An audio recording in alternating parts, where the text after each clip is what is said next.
یان حەزەکەین زوو ئەو حیزبانە لەگەڵ یەکڕێک بکەون حکومەت پێک بێنن بۆ ئەوەی پەرە بەو شتانە بدەن کە ئێمە پێویستیمان پێیانە.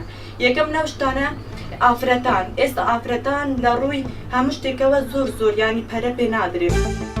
هیوادارم ئەم حیزبانە چیتر سەری هاوڵاتی نێشێنن، چیتر ململانەی سیاسی بەسە، چیتر دواکەوتنی حکومەت بەسە، خەڵک موچەی نییە، هەتاکو زووە حکومەت پێک بێنێت ئیتر لە مەدووە چایە بۆ خەڵکە بخشێنەوە. هیوادارم کوردستان هەر خۆشگوزەران بێت.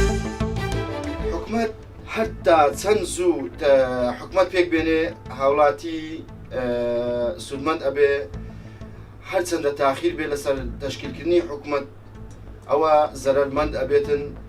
هاوڵاتی دائیمەن لە زەرمەندا ئەڕاتن هەتاوەکو حکومەت تەشکیل نەکرێتن، هاوڵاتی نەهامەت ئەبێنێ.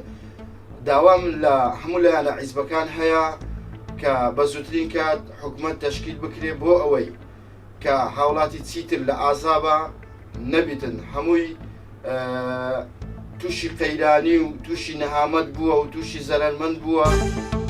ولازم حكومة تيك بهذا بجهنا حلقة بو جوانت خو وحميد جحيلة وفرصة بو جحيلة بينا بكو شن بخو وظيفة بينا بكو شركة شبن دو شن بخو شو البكا.